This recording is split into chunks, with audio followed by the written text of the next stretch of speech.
EducationUSA, and I'm here to tell you today about how you can get to the U.S., how you can study in the U.S., so you can also have the wonderful academic and personal experiences as our alumni just told you about.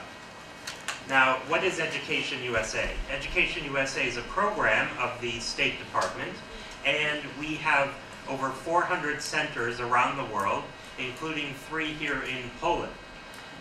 What we do is we provide information, accurate, comprehensive, current information about the full range of U.S. universities. You know, we have over 4,500 accredited universities in the U.S., so you have a lot to choose from. Basically, whatever you want to study, you can find it at a U.S. university.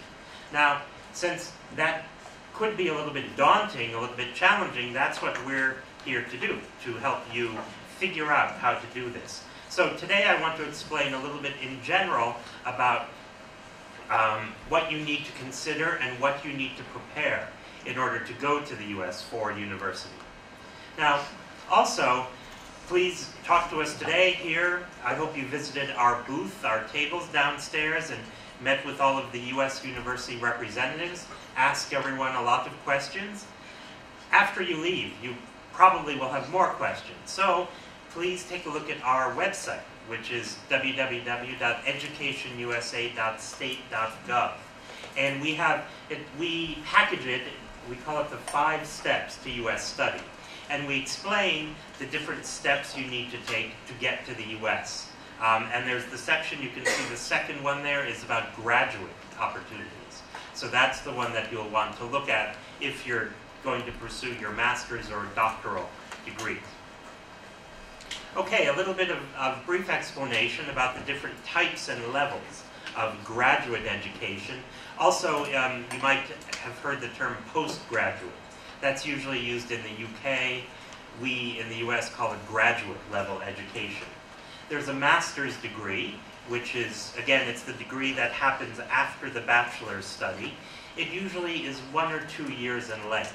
And it can be academic focus, or also there are a lot of professional schools, such as an MBA, a Master of Business Administration, or an MPA, a Master of Public Administration, MED, Master of Education, and so on. So that they're very specialized and career focused. Of course, there's also the doctoral degree. The doctoral degree is our highest degree, and you get that after a bachelor's and a master's degree, and it can take, well, anywhere 3 years is quite short. If you're doing it in combination with a master's, it can take up to 10 years or even longer. Our U.S. doctorates are very research focused, and you're expected to do a lot of research and also writing and also presentations. It's really to develop scholars.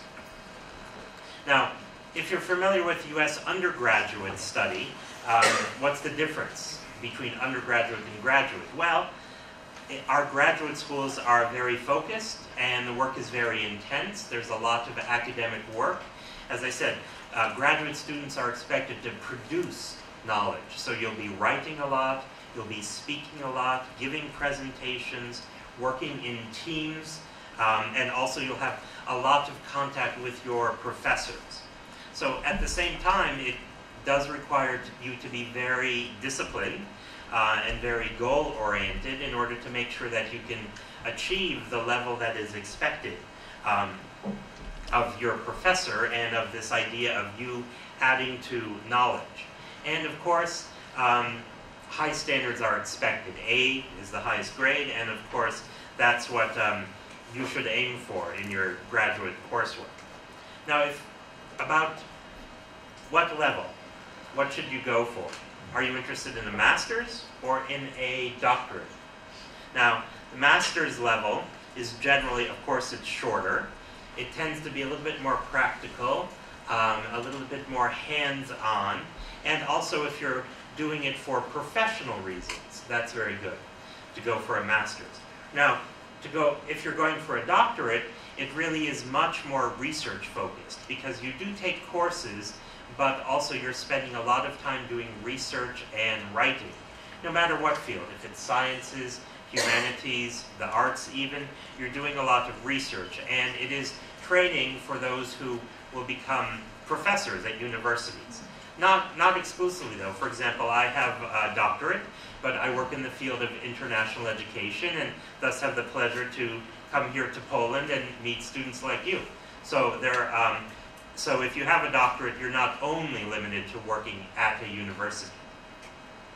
Now, in terms of what you should do, what should you think about in both the type of degree and where you want to study? So, in the US, higher education is a very personal thing. And as I said, you're supposed to be very independent and to find your own way. So, it's very important that you find the right university and the right academic program for you. So, you should really just take a look at this list, for example, of these different factors and ask yourself, what's important to me? What do I need to succeed at a US university? So define your own criteria. There are a lot of different factors ranging from the type of institution, its quality, its reputation, the professors, the faculty members, what's the living opportunities like. We saw an example of dormitory, and we heard about what it's like to live with Americans.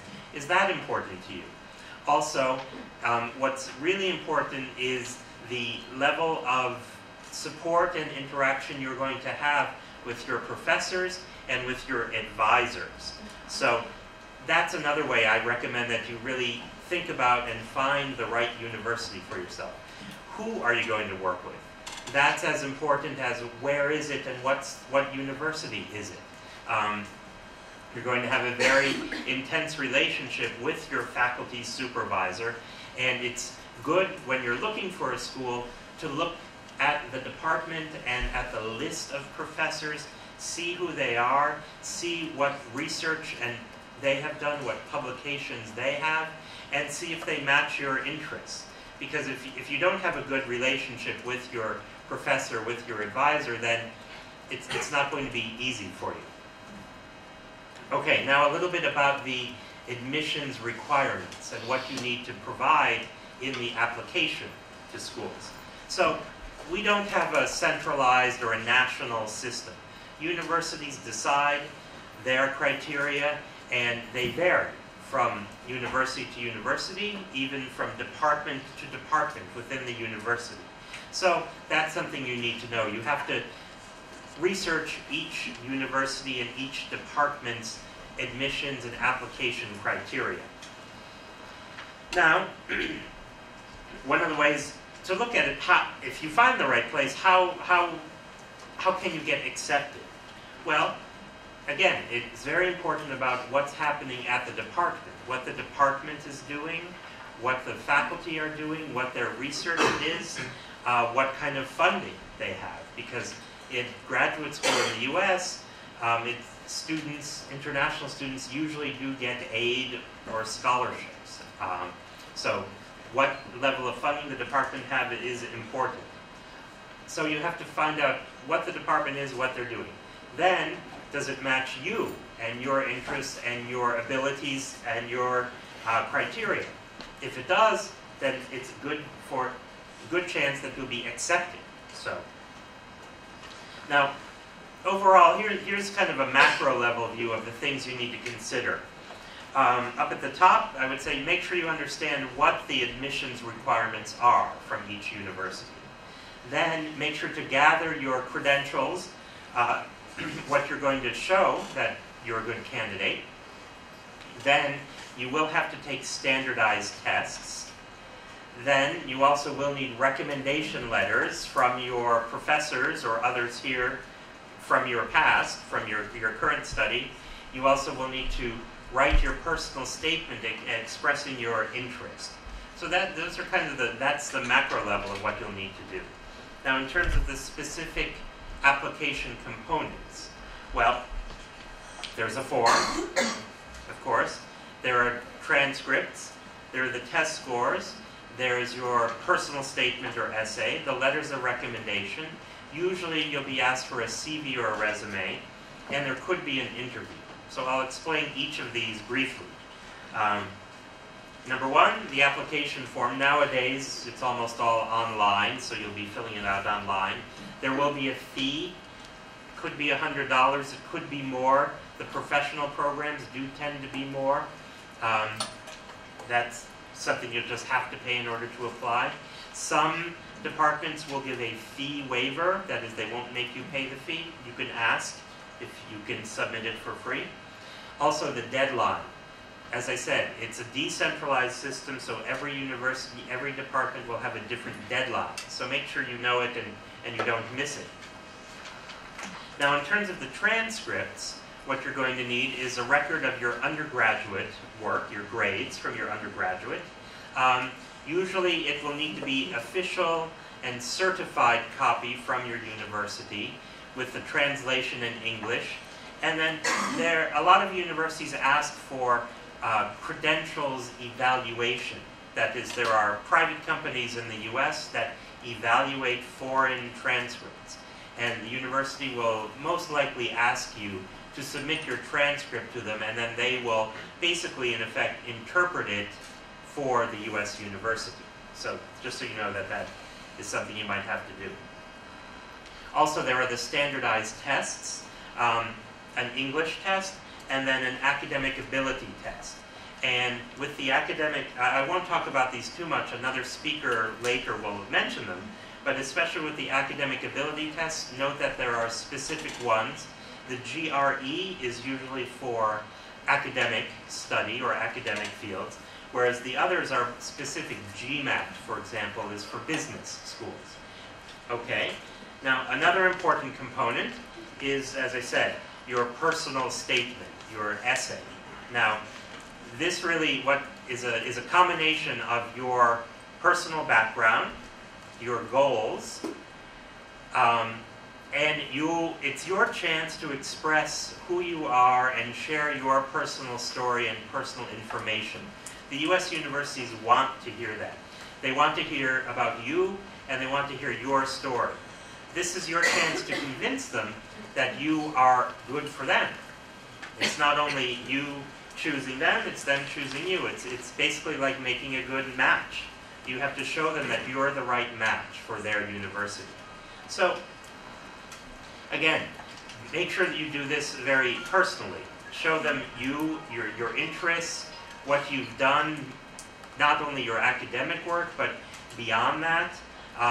It gives them a chance to compare you to other applicants, and also for you to prove that you are going to be an academic success as well. So think of it as an opportunity for you, not a burden, but it's really an opportunity. So a couple of tips for you. Here's my tips on how to write a good essay. You should be clear and concise. Focus on what you've done, what you've produced, what you've learned from it. Also, what you will do in the future at the university. And of course, you should also make sure that it is, make sure it is realistic and is true. Don't use cliches. Don't copy and paste from a website. If you can use the same essay to apply to a different university, but when you do that, make sure you change the name. A lot of students forget to change the name, and when they're submitting their application to Princeton, and it says, I really want to go to Yale because, well, you can forget it. Princeton will not even look at your application further. So, again, it's a personal relationship that you're going to have. So show your personal side and show who you are. It can be challenging to do, but also this is what we do at EducationUSA. We can help you craft the right essay. We have resources and books and materials also online about how you can do this. So, in terms of your recommendation letters, who should write them? Well, your professors, or your employers, or someone that you've had a good relationship with. Again, it should speak about you as a person and really promote you as a person. So choose someone who knows you well. And again, it should talk about what you've done and accomplished, and also your potential to succeed in the US at a university. So make sure you choose your recommenders carefully, and also you want to ask them well ahead of time. I would say that you also should meet with them and explain what this is, especially if they're not familiar with the U.S. university process and not familiar with writing U.S. style letters of recommendation, because again, it's a bit culturally unique. So we have resources and we can give you information to give them, to instruct them on how to write a proper recommendation letter of them.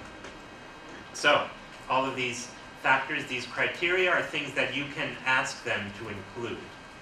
And again, university admissions committees look at these letters very carefully and very seriously.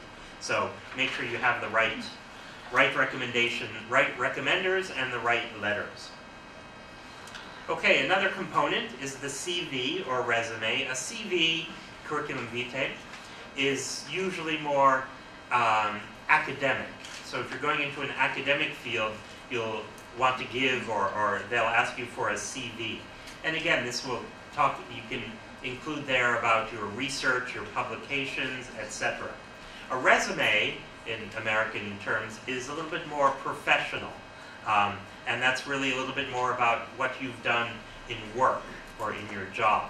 So more or less the same thing, but you will hear these two different terms. And again, CV is generally a little bit more academic, and a resume is a little bit more work-focused in terms of what you've accomplished. Okay, another component is the interview. You may or may not have an interview, especially if you're here in Poland and you can't go in person to the US, of course. However, they might ask alumni, such as our speakers before, perhaps they might be asked by the university to interview students locally. Or it might be through some virtual medium, Skype, phone, etc. And if it's not required, you might want to ask the university if you can have an interview. That's not a bad thing. Again, this is your chance to interact with them and show them who you are as a person, and you can really strengthen your chances of acceptance through a good interview. Okay, let me wrap up with the timeline, because this is a long process and you do need to plan ahead of time. You know, our academic year starts around September, let's say, beginning of September. So, if you want to go to the US in September of 2015, now, you see April up there, you should be starting to research and choose your university. Find out, it's great that you're here, that's a good start. Look online at our website, talk to our advising centers. Start your essays, start talking to your recommenders, start planning to take the tests. The tests you can take in the fall as well, and the application deadline. As I said, be careful when it is. Many, for graduate schools, are January 1st. So you'll have to be ready to submit to the university on January 1st. Next spring is when you'll hear back. You might have an interview, and you'll hear back from them about the decision. That's also when you'll be looking for more financial aid. Hopefully the university will give you everything you need, but if not, look at other sources. And then next September. So, you can already start doing these things. Start researching, start contacting the universities with their admissions office, students, alumni, professors. Attend any information sessions that you see, either in person or online. Take a look at others' opinions. Take a look at current students' blogs and websites and so on, because it's great to hear from them as well. So, again, what are they looking for?